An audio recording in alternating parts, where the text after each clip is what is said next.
আসসালামু আলাইকুম, welcome to গ্রামীণ রান্নাবান্না। আজকের রেসিপি হালিম। তো দেখুন হালিমটা কতটা সুন্দর হয়েছে এবং কতটা লোভনীয় হয়েছে। তো রোজার মধ্যে তো অনেক কিছুই খান ইফতারির সময় বা সেহরির সময়। তো এবার একবার ইফতারের সময় এই হালিম রেসিপিটা রান্না করে দেখুন, খুব সহজেই বানিয়ে ফেলতে পারবেন হালিম মিক্সের মশলা দিয়ে। অনেক তাড়াতাড়ি কিন্তু এই রেসিপিটা বানানো যায় হালিম মিক্স দিয়ে, আপনাদের কোনো ঝামেলাই হবে না। তো চলুন এখন আমরা মূল রেসিপিতে যাই। এই যে হালিম মিক্সের প্যাকেট, এটা দোকানে কিনে পাওয়া যায়, খুব অল্প দামেই পাবেন। তারপরে প্যাকেটের ভিতরে এরকম দুইটা প্যাকেট থাকবে, ছোট প্যাকেট এটা হচ্ছে মশলার প্যাকেট, আর এটার মধ্যে যে ডালের মিক্সগুলা সবগুলা মিক্স কিন্তু এখানে থাকবে। তো এখানে আমি অর্ধেক প্যাকেট দিয়ে বানাবো, পুরো প্যাকেট বানাবো না, তাহলে কিন্তু খাওয়া হবে না, কারণ এগুলো দিয়ে কিন্তু অনেকটাই হয় হালিম। তো এখন আমি এই গরুটাকে গরম পানি দিয়ে ভিজিয়ে রাখবো, অবশ্যই কিন্তু গরম পানি দিয়ে ভিজিয়ে রাখতে হবে। তো এটাকে এখন আমি হালিমটাকে পানিটার সাথে সুন্দর করে মিশিয়ে নেব, আর এটাকে আমি আধা ঘন্টার জন্য রেস্টে রেখে দেব এক সাইড করে। তারপর এখানে আমি নিয়ে নিয়েছি 1 কেজি গরুর মাংস। গরুর চর্বি কলিজা সহ নিয়ে নিয়েছি। তারপর এখানে আমি দিয়ে দিয়েছি কয়েকটা পেঁয়াজ কুচি। তারপর এখানে আমি দিয়ে দিয়েছি কয়েকটা কাঁচামরিচের ফালি। তারপর এখানে দিয়ে দিচ্ছি আমি টেস্টি সল্ট। দিচ্ছি যেন মাংস সিদ্ধ হয়ে যায়। তারপর এখানে দিয়ে দিচ্ছি আমি গরুর মাংসের মশলা 1 চামচ, হাফ চামচ ধনিয়ার গুঁড়া, 1 চামচ হলুদের গুঁড়া, 1.5 চামচ মরিচের গুঁড়া।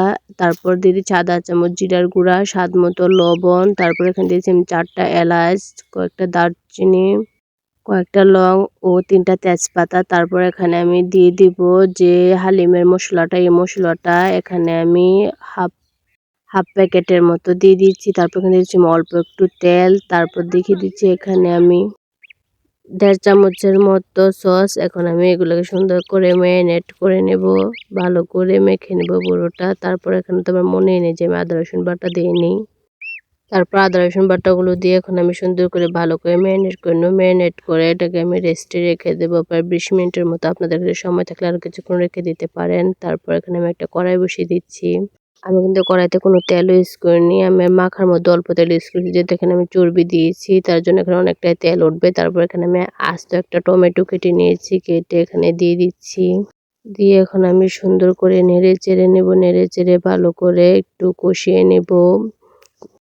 তারপর এখানে আমি একটা ঢাকনা দিয়ে ঢেকে দিচ্ছি কিছুক্ষণের জন্য, প্রায় 10 মিনিটের জন্য আমি এখানে ঢাকনা দিয়ে ঢেকে দিয়েছিলাম। 10 মিনিট পর আপনাদের ঢাকনা উঠে দেখিয়ে দিচ্ছি। দেখুন আমার কিন্তু এখানে অনেকটা পানি উঠে গিয়েছে, এই পানিটা দিয়ে কিন্তু আমি কষিয়ে নেব ভালো করে। তো আমি এভাবে আস্তে আস্তে নাড়াচাড়া দিয়ে দিচ্ছি।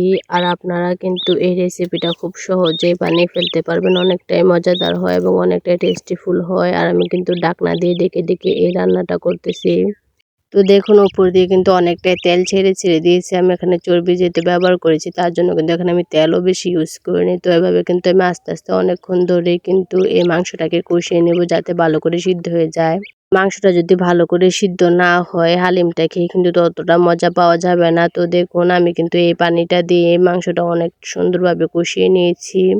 তারপর এখানে আমি আরেকটু পানি দিয়ে দিয়েছি, যাতে মাংসটা একদম সফট হয়ে যায়, কোনো রকম শক্তই যেন না থাকে। তার জন্য কিন্তু আমি এখানে আরেকটু পানি দিয়ে দিয়েছি। এখন আমি সুন্দর করে কষিয়ে নেব। অবশ্যই এখানে গরম পানিটা ইউজ করবেন, ঠান্ডা পানি দিলে কিন্তু ফ্লেভারটা চলে যাবে, ফ্লেভারটা ভালো পাবেন না। তো আমি কিন্তু ঢাকনা দিয়ে ঢেকে দিয়েছি, ঢেকে ঢেকে কিন্তু রান্না করলে মাংসটা তাড়াতাড়ি সিদ্ধ হয়ে যায়। আর চাইলে আপনারা প্রেসার কুকারেও একটা সিটি দিয়ে নিতে পারেন, তাহলে অনেকক্ষণ ধরে কিন্তু এরকম কষাতে হবে না। তারপরে যে আমি ভিজিয়ে রেখেছিলাম হালিম মিক্সগুলা, এই হালিম ডালগুলা কিন্তু আমি এখানে দিয়ে দিচ্ছি। দিয়ে এখন আমি সুন্দর করে কষিয়ে নেব।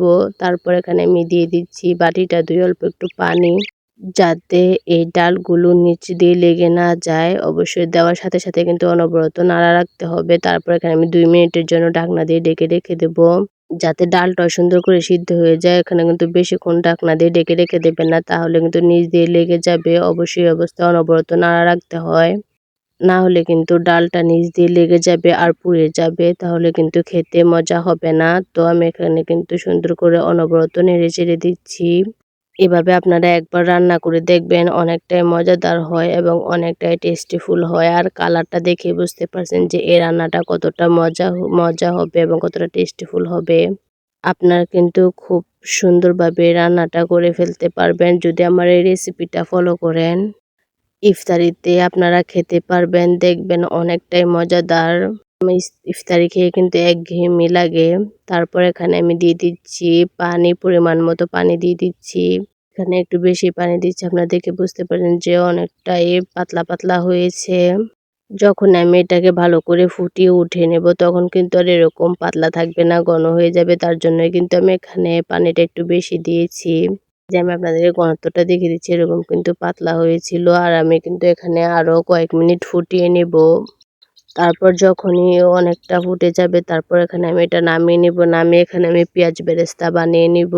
হালিমের মেইন উপকরণই কিন্তু হচ্ছে পেঁয়াজ বেরেস্তা। অবশ্যই কিন্তু হালিমে পেঁয়াজ বেরেস্তা দিতে হবে। পেঁয়াজ বেরেস্তা না দিলে কিন্তু হালিমটা মজা হবে না। এভাবে অল্প তেলে কিন্তু আমি এই পেঁয়াজ বেরেস্তাটাকে সুন্দর করে লাল লাল করে ভেজে নেব। তো দেখুন আমার পেঁয়াজ বেরেস্তাগুলো সুন্দর করে কিন্তু আস্তে আস্তে ভাজা হয়ে যাচ্ছে।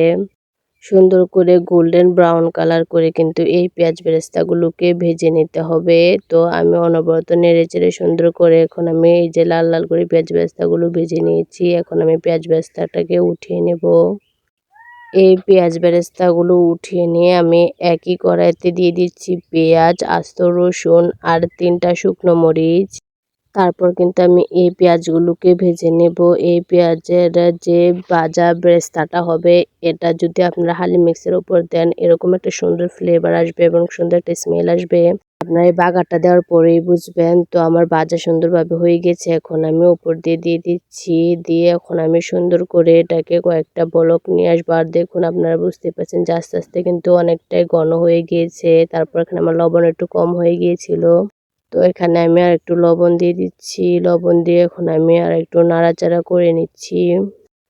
তারপর এখানে আমি দিয়ে দিচ্ছি ৩টা আস্ত কাঁচামরিচ। তারপর দিয়ে দিচ্ছি আমি পেঁয়াজ বেরেস্তা দিয়ে এখন আমি সুন্দর করে নেড়েচেড়ে নেব। কয়েক মিনিট সুন্দরভাবে ফুটিয়ে নেব। ফুটিয়ে নিয়ে এখানে আমি দিয়ে দিচ্ছি ধনিয়া পাতা। ধনিয়া পাতা দিয়ে আমি একটু নেড়েচেড়ে ধনিয়া পাতাটাকে ২ মিনিটের মতো সিদ্ধ করে নেব যাতে ধনিয়া পাতার কাঁচা স্মেলটা না আসে। ধনিয়া পাতার যে ফ্লেভারটা এটা যেন সুন্দরভাবে থাকে তার জন্য এখানে আমি ২ মিনিটের মতো ফুটিয়ে নেব। আর যেহেতু আমি কাঁচামরিচ দিয়েছি, কাঁচামরিচটাও যেন সুন্দরভাবে ফুটে যায়। তো এ পর্যায়ে আমার হয়ে গিয়েছে, আমি উঠিয়ে নেব। তো দেখুন আমার হালিমটা কতটা সুন্দর হয়েছে। আমি একটা বাটির মধ্যে বেড়ে দেখিয়ে দিচ্ছি। তো আমি বাটির মধ্যে আমার বাড়া হয়ে গিয়েছে। তো দেখুন আপনারা দেখে বুঝতে পারছেন যে আমার হালিমটা কতটা সুন্দর হয়েছে। এখন ডেকোরেশন করার জন্য আমি এই হালিমটার ওপরে দিয়ে দেব উপর দিয়ে কয়েকটা পেঁয়াজ বেরেস্তা। সুন্দর করে ছিটিয়ে দিয়ে দেব পেঁয়াজ বেরেস্তা। দেওয়ার পর দিয়ে দেব কয়েকটা ধনিয়া পাতা। এই ফ্লেভারটা যে অসাম, আপনারা একবার খেলে বুঝতে পারবেন কতটা মজাদার। তো দেখুন আমার রান্নাটা কতটা সুন্দর হয়েছে এবং কতটা ফ্লেভারফুল হয়েছে। চাইলে আপনারাও বানিয়ে ফেলতে পারেন এরকম মজাদার রেসিপি। তো যদি আমার ভিডিওগুলো ভালো লেগে থাকে তাহলে সাবস্ক্রাইব করে আমার পাশেই থাকবেন। তাহলে নতুন নতুন এরকম আরও ভিডিও পেয়ে যাবেন। আমি কিন্তু অনেকটাই সহজভাবে আপনাদের কাছে আমার ভিডিওগুলো উপস্থাপন করে আমি ঘরে রান্না করে সবাইকে যেভাবে খাওয়াই আমি কিন্তু এভাবেই আপনাদের সব ভিডিও উপস্থাপন করি।